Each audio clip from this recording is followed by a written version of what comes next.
Assalamualaikum warahmatullahi wabarakatuh. Perkenalkan, nama saya Halimatus Sa'diyah dari Prodi Pendidikan Agama Islam.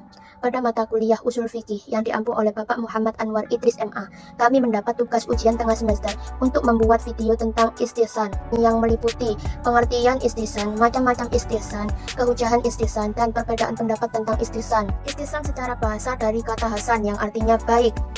Kata hasan ditambah dengan 3 huruf, alif, sin, dan ta, yang kemudian menjadi kata baru yaitu istihsan, yang bermakna mencari sesuatu yang baik.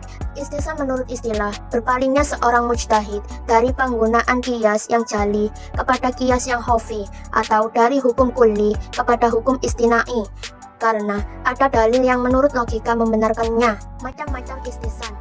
Istihsan dengan nas berarti berpalingnya mujtahid dari hukum yang dikehendaki oleh nas, karena memang ada masalah atau peristiwa yang mencangkup dalam masalah kaidah dari kaidah-kaidah umum.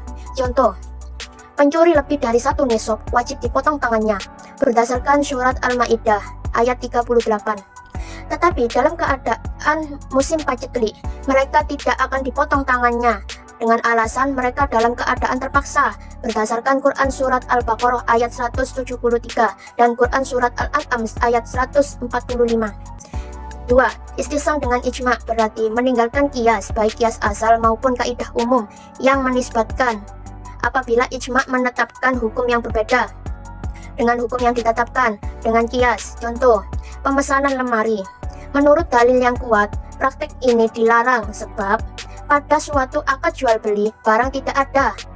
Memperjualbelikan barang yang belum ada termasuk bai'ul ghurur, jual beli yang dapat menipu dan dilarang oleh Nabi. Namun, jual beli seperti ini diperbolehkan berdasarkan ijma ulama. Ijma ulama ini didasarkan pada hadis Nabi yang memperbolehkan akad salam.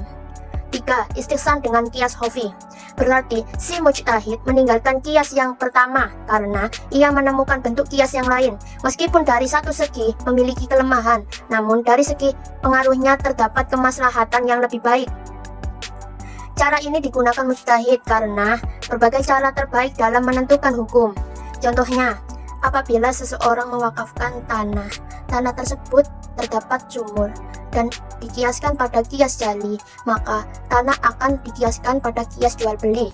Sumur yang berada di atas tanah tersebut tidak termasuk yang diwakafkan karena tidak adanya akad yang menyebutkan bahwa sumur tersebut diwakafkan juga. Tetapi jika mengkiaskan akad tanah kepada akad sewa menyewa, maka sumur tersebut termasuk di dalamnya karena walaupun tidak dipertegas, kias akad sewa menyewa itu termasuk kias khafi. 4. Istihsan dengan darurat. Bila kias menghendaki suatu hukum terhadap suatu peristiwa, lalu fuqaha menemukan darurat yang menghendaki ditetapkannya hukum yang berbeda dengan hukum kias, maka penetapan hukum ini dinamakan istihsan dengan darurat. Artinya, pengabaian dalil yang secara umum harus diikuti karena keadaan darurat yang menghendaki pengecualian. Contoh, masalah membersihkan sumur. Sumur yang terkena najis tidak mungkin dibersihkan karena setiap air yang dituangkan ke sumur tidak mensucikannya najis yang ada di dalam sumur. Karena itu, para fuqaha menetapkan bahwa sumur dapat dibersihkan dari najis dengan menuangkan beberapa timba air bersih ke dalamnya, kemudian dibersihkannya. 5. Istihsan berdasarkan maslahah, yaitu meninggalkan dalil umum karena ada maslahah. Contoh, seorang penyewa rumah kontrakan tidak dibebankan kecuali membayar uang kontrak yang telah disepakati pengontrak. Pengontrak tidak dibebani uang lainnya, namun pemilik rumah diperbolehkan meminta uang tambahan berupa uang jaminan dengan perjanjian jika terjadi kerusakan yang disebabkan oleh penyewa, maka akan dipotong dari uang jaminan tersebut. Praktek semacam ini diperbolehkan dengan alasan istihsan yang dilandaskan kemaslahatan, sebab dengan tidak ada uang jaminan, dikhawatirkan penyewa akan bertindak seenak hati dan tidak bertanggung jawab. 6. Istihsan berdasarkan kebiasaan. Imam Malik menyatakan bahwa mazhabnya meninggalkan dalil karena ada auf. Contoh, wakaf pada harta yang kekal dan tidak bergerak, seperti tanah wakaf pada harta yang tidak kekal dan tidak bergerak, diperbolehkan. Namun pada masa kini, wakaf pada benda yang tidak kekal dan tidak bergerak seperti buku, kendaraan, perkakas masakan, dan lain-lain diperbolehkan berdasarkan istihsan, berdasarkan adat kebiasaan masyarakat, karena hal itu juga suatu kebaikan. Kehujahan istihsan. Jumhur ulama Malikiyah, Hanafiyah, dan Hanabilah menetapkan bahwa istihsan adalah suatu dalil yang syar'i dan dapat dijadikan hujah untuk menetapkan hukum terhadap suatu yang ditetapkan qiyas atau keumuman nas berdasarkan surat Al-Baqarah ayat 185 dan berdasarkan hadis yang artinya segala sesuatu yang dipandang orang Islam baik, maka segala sesuatu juga baik menurut Allah. Sedangkan golongan Syafi'iyah menolak istihsan karena kehujahan dengan istihsan dianggap menetapkan suatu hukum tanpa dasar yang kuat, hanya semata-mata didasarkan hawa nafsu.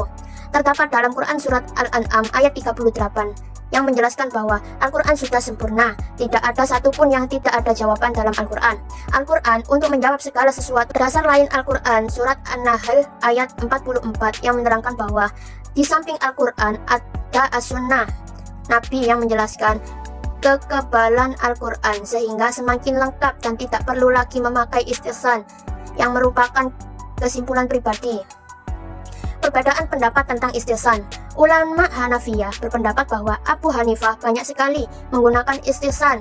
Begitu pula dengan keterangan yang ditulis oleh beberapa kitab usul fikih yang menyebutkan bahwa Hanafiyah mengakui adanya istihsan. Bahkan dalam beberapa kitab fikih banyak sekali terdapat permasalahan yang menyangkut istihsan. Ulama Malikiyah Asy-Syatibi berkata bahwa sesungguhnya istihsan itu dianggap dalil yang kuat dalam hukum, sebagaimana pendapat Imam Maliki dan Hanaf dan Abu Hanifah. Begitu pula Abu Zahra bahwa Imam Malik sering berfatwa menggunakan istihsan. Ulama Hanabilah. Golongan Hanabilah mengakui adanya istihsan sebagaimana dikatakan Imam Amudi dan Abu Hazib. Akan tetapi Al-Jalal Al-Mawhadi dalam kitab Syah Al-Jama' Al-Jawami mengatakan bahwa istihsan itu diakui oleh Abu Hanifah, namun ulama yang lain mengingkari, termasuk di dalamnya golongan Hanabilah. Menurut ulama Asy-Syafi'i, golongan Asy-Syafi'i secara mansyur tidak mengakui adanya istihsan dan mereka benar-benar menjauhi untuk menggunakannya dalam istimbat hukum dan tidak menggunakan sebagai dalil. Sekian penjelasan dari saya. Wassalamualaikum warahmatullahi wabarakatuh.